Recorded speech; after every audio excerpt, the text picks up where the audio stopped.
Let's talk about the Pinochet coup, because recently it was the 50-year anniversary of the CIA putting Augusto Pinochet in power, ousting the democratically elected Salvador Allende. And Fidel warned Allende, he said, watch out, now that you've been elected, the USA is going to come after you, so you need to take steps to protect yourself, to arm yourself. Unfortunately, the steps that Allende took to protect himself were not enough, and the U.S. started working with the most extremist elements in Chilean society and in the Chilean military. They stormed the presidential palace of Allende and launched rockets at it, and Allende committed suicide before he could be captured and tortured. Pinochet promptly massacred and tortured thousands of people in Chile's national soccer stadium. Throughout his reign, he would massacre and disappear and torture over 40,000 people with the help of the CIA, who were giving him kill lists or giving him lists of leftists and socialists so that he could target them. And they were giving him the torture techniques that they had developed in Project MK Ultra. And what Operation Condor was basically a CIA project to outsource all the torture techniques that they developed in MK Ultra to Latin America and teach all these US-backed dictators and military juntas to use the torture techniques that the CIA had developed. We also recently found out that the UK was complicit in the coup and that they gave In 1970, gave support to the Pinochet government while celebrating the fact that British business interests were going to make a lot more money with Pinochet behind the scenes. They were excited that the nationalization of major industries that happened under Allende would come to an end, and British multinational capitalists would have a chance to exploit Chile's resources. So here's a TikTok I did about it, and we can watch that first. In 1973, the CIA helped the Chilean military organize a bloody coup against the democratically elected socialist president Salvador Allende. This put in power Augusto Pinochet, who quickly massacred up to 2,000 people in the Chilean National Soccer Stadium. And during his time in power, he would kill or torture over 40,000 people in total. Now, leaked documents have just been released showing that the British government was supportive of Pinochet and actually aided his government. The documents show that the British government was well aware that Pinochet had banned trade unions as well as opposition parties, and he was massacring his political enemies. But the UK chose to ignore that and said that most British businessmen will be overjoyed that they now have access to Chile's resources, especially Shell Oil Company. The British gave aid and credit to the Pinochet government while actively covering up their crimes against humanity, and British business interests were able to pillage a lot of Chile's resources that Salvador Allende had previously nationalized. And this is how capitalist imperialism works. The UK and US governments work at the behest of giant corporations and economic interests, finance capitalists and big banks, and any leader in the global south who tries to nationalize their resources and reinvest them in development is going to be targeted by the US and UK governments. And the bloody coup against the democratically elected Allende is still one of the premier examples of this. So there you go. That's the history of British involvement and some of the history of the coup. There's a lot more. That Pinochet. We could talk about the economic effects, because libertarians like to call what happened in Chile, or right-wingers like to call what happened in Chile, an economic miracle, because the profits of multinationals shot through the roof as soon as they were allowed to exploit Chile's resources. But almost all of the measures of human well-being went down. You know, malnutrition went up, poverty went up, homelessness went up. There was like milk programs and programs to feed students that were gotten rid of. The education rates went down. So, you know, all these things that measure actual human development went down while corporate profits went up. And then Milton Friedman and his buddies, who were advising Augusto Pinochet, said, oh, look, it's an economic miracle. The line went up. That means society got better. And it's funny, too, that those people claim to support small government.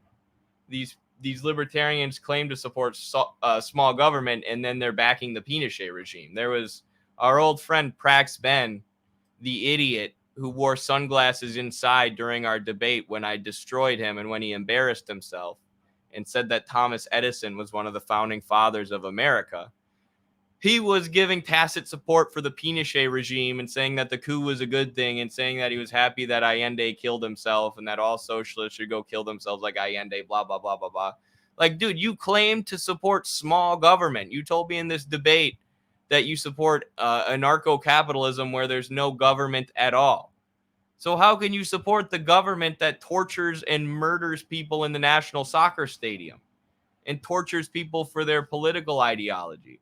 Or how can you support the CIA, the U.S. government institution that brought this to power, that overthrew the democratic will of the people in order to put in power this dictatorial terrorist government?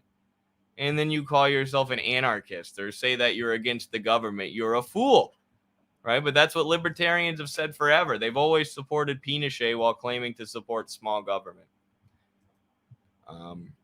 But anyways, Pinochet was good buddies with Margaret Thatcher as well, which, you know, kind of gives away that the UK tacitly supported him because Thatcher openly supported him. She would invite him to like have tea and stuff like that. But anyways, recently, socialists, communists, and activists in Chile hit the streets to commemorate the 50th anniversary of the coup and commemorate the people who became victim to the CIA-backed terrorist regime and were victimized by Pinochet. But a bunch of Pinochet supporters wielding Molotov cocktails and other things went and confronted the socialist and communist demonstrators in public, and the protests eventually erupted into violence.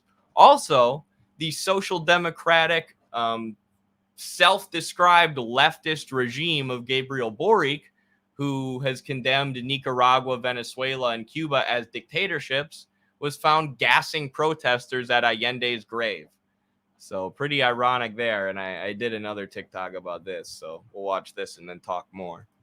Recently, it was the 50-year anniversary of the CIA-backed coup in Chile that ousted Salvador Allende and put Augusto Pinochet in power. And there were demonstrations held in the streets to commemorate those who were killed by Pinochet's regime. However, the demonstrations were marred by violence, and Al Jazeera reported that there were communists and socialists marching peacefully, while supporters of Pinochet were carrying rocks and Molotov cocktails trying to incite violence. The kind of extremists that the US likes to give money and guns to if a country starts to move in a socialist direction. Also, Chilean government forces were recorded tear gassing protesters.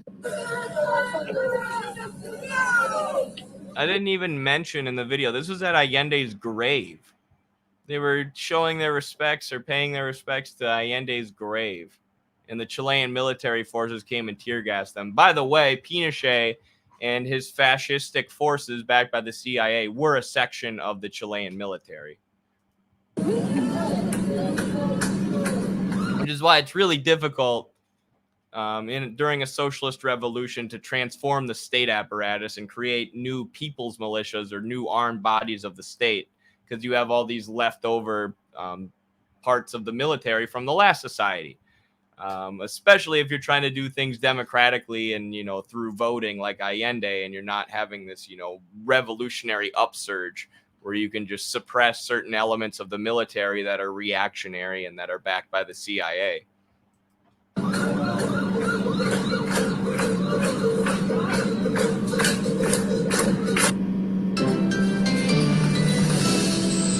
And the person who posted that said NATO-aligned woke president of Chile tear gasses people paying respects at Allende's grave. And that's in reference to the social democratic president of Chile, Gabriel Boric, who's taken some extremely questionable foreign policy positions and condemned countries like Nicaragua, Venezuela, and Cuba as dictatorships. So it's ironic that he's now using tear gas on his own people peacefully protesting. Solidarity with these communists and socialists organizing these awesome demonstrations. But dictatorships. Isn't that crazy Cuba about Boric? And I mean, we supported Boric in his election because he was better than whatever right-wing candidate he was running against. All right, but he has really not been great. He's been a very typical social democrat or a very typical self-described leftist, or, you know, woke leftist, as that account said. Because he's condemned Nicaragua, Venezuela, and Cuba as being dictatorships. They're dictatorships. They're not countries combating imperialism who have massively increased literacy and healthcare access in their countries as they try and build socialism while being targeted by what Vijay Prashad would call hybrid warfare from the United States, sanction regimes, combined with propaganda efforts, combined with funneling money into the political opposition. Right? It's those, that's not what they are. They're authoritarian dictatorships. They're evil. Boric just buys right into the US State Department propaganda, gobbles it up and regurgitates it for his people. And then he's tear gassing his people who are paying their respects to Salvador Allende at his grave. That seems kind of authoritarian, Gabriel. How can you condemn Cuba and Venezuela and Nicaragua as dictatorships when you're tear gassing your own people? Are you an authoritarian dictator? It seems like you're running an authoritarian dictatorship. Should NATO intervene? Should NATO or should the U.S. financial system, U.S.-backed and dominated financial system, put sanctions on your country? Should the IMF and World Bank prevent other countries from trading with you and try and starve out your people because of this authoritarianism? Because that's what you're advocating for in Venezuela, Nicaragua, and Cuba. So very, very ironic there. But again, solidarity with those protesters,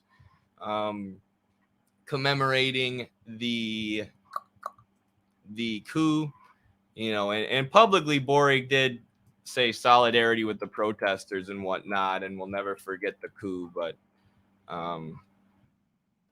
yeah, he certainly hasn't been in Allende. He hasn't been nationalizing Chile's resources and trying to move towards socialism. He's been saying, well, let's move beyond capitalism maybe sometime eventually in the future. By the way, I like NATO, but for right now, I'm just gonna side with NATO. I'm not a huge fan of Boric. If you can't tell, I'm a communist. He's not. Also, the coup in Chile was orchestrated by Henry Kissinger, who's still alive, still walking around, still living a life of luxury, still praised as like a hero or like some kind of good guy for this country when he is a mass murderer. Someone who committed literal genocide in Cambodia, saying if it moves, hit it, or something like that. Basically, if it moves, drop a bomb on it. Anthony Bourdain famously said, once you go and visit Cambodia and talk to the people there, you'll never stop wanting to beat Henry Kissinger to death with your bare hands. That's a real quote from Bourdain. And he also orchestrated the Pinochet coup in Chile that got thousands killed. So one of our favorite academics, Vijay Prashad, made a message to Henry Kissinger from Santiago, Chile this morning. And I added my own little message for Kissinger onto it. So, Vijay Prashad's style is a little bit more laid back than mine. You might be able to tell in this video, but yeah, here's our message for Kissinger. Good morning, Henry Kissinger. It's 11 o'clock in the morning on the 11th of September in Santiago, Chile. 50 years ago, you green-lighted a coup which almost destroyed this country. The people fought back. They're still fighting back. Your memory, what you did to this country, will never be forgotten. Yeah, and I'm gonna beat your ass. Where you at, Henry? You're real tough when you're dropping bombs on the people of Vietnam. Not real tough when you get in the cage, you big sack of crap. So yeah, my style's a little bit different than DJ's. He laid out a nice message to Henry Kissinger. And I just said, I'll beat your ass, Henry Kissinger. I would, too, if I got the chance. I don't care that he's 104 years old. And I'd probably kick him once in his gut and he would disintegrate into dust.